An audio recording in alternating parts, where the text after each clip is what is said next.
আসসালামু আলাইকুম সম্মানিত দর্শক ভিউয়ার্স, আপনারা দেখতে পাচ্ছেন এটা হচ্ছে আমাদের ঐতিহাসিক কালীপুর লঞ্চ ঘাট। এই লঞ্চ ঘাটটা আগে অনেক সুন্দর এবং অনেক মানুষ এই জায়গা দিয়ে যাতায়াত করত। গজারিয়া টু মুন্সিগঞ্জ, এখান দিয়ে মুন্সিগঞ্জ যাওয়ার রাস্তা দেখতে পাচ্ছেন। সোজা সোজা আমার হাতে সোজা মুন্সিগঞ্জের যাওয়ার রাস্তা। আর এটা হচ্ছে একটা লঞ্চ এখানে দাঁড়িয়ে আছে। আমরা যখন ছোট ছিলাম, এই 2000 সাল, আমার এই 27 বছর পরে আসলাম এদিকে।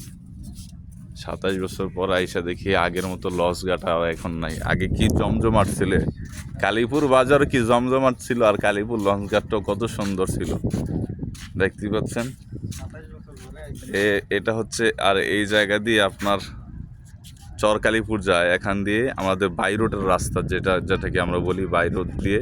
আর সামনে হচ্ছে, এটা হচ্ছে মেঘনা দনগোদা নদী, মেঘনা নদী যেটাকে বলা হয়। আর এই মেঘনা নদী পার গেছেই আপনার এখানে কালীপুর বাজার হয়েছে। এবং কালীপুর বাজারে আপনারা জানেন তরি তরকারির জন্য বিখ্যাত, এবং চরের যে তরি তরকারি আছে এই তরি তরকারির জন্য বিখ্যাত, এবং নদীর মাছের জন্য বিখ্যাত।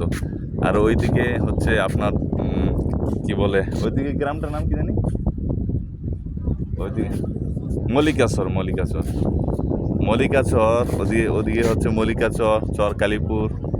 আর এদিকে হচ্ছে গজারিয়া থানা গেছি, গজারিয়া নদীর পার গেছি। এখান দিয়ে আমরা এখান দিয়ে আপনার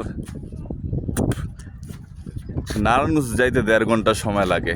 এই যে দেখতে পাচ্ছেন লঞ্চ একবারে খালি, কিন্তু এক সময় এই লঞ্চের ভিতরে মানুষ কত যাতায়াত করত। এখন আস্তে আস্তে বাই রুট হয়ে এখন সব জিনিসগুলোই মরে যাচ্ছে দেখতে পাচ্ছেন।